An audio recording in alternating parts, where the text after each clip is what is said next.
கிரேக்க பதத்தில் 8 வகையான அன்பு உண்டு. நமது பரிசுத்த வேதாகமத்தில் கிரேக்க பதத்தில் 4 வகையான அன்பு குறிப்பிடப்பட்டுள்ளது. 4 types of love in the Holy Bible, which is in Greek language. முதலாவது அகாப்பே.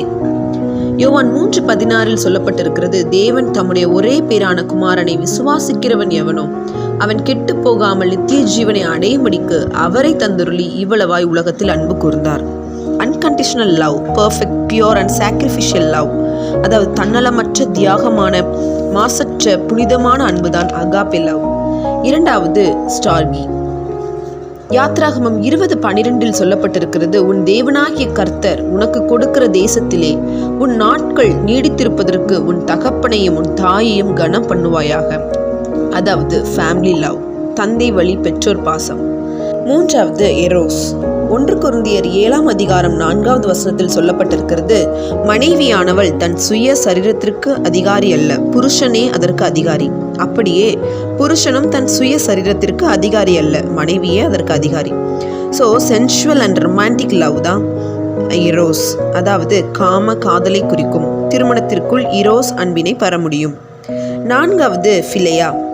ரோமர் 12:10 சொல்லுகிறது, சகோதர சிநேகத்திலே ஒருவர் மேல் ஒருவர் பட்சமாயிருங்கள், அதாவது சகோதர சிநேகம், இதற்கு ஃப்ரெண்ட்ஷிப்.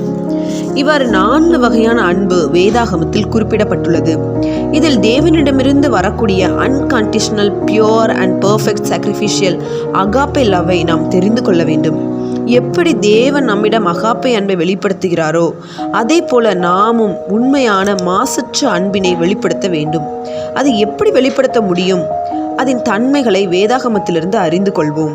1 கொரிந்தியர் 13 4-7 வரை வாசிக்கும் பொழுது, அன்பு நீடிய சாந்தம் உள்ளது, அன்பு தயவுள்ளது, அன்பு பொறாமை இராது, அன்பு தன்னை புகழாது, அன்பு இருமாப்பாயிராது, அன்பு அயோக்கியமானதை செய்யாது, அன்பு தற்பொழிவை நாடாது, அன்பு சினமடையாது, அன்பு தீங்கு நினையாது, அன்பு அநியாயத்தில் சந்தோஷப்படாமல் சத்தியத்தில் சந்தோஷப்படும், அன்பு சகலத்தையும் தாங்கும், விசுவாசிக்கும், நம்பும், சகிக்கும், அன்பு ஒரு காலும் ஒழியாது.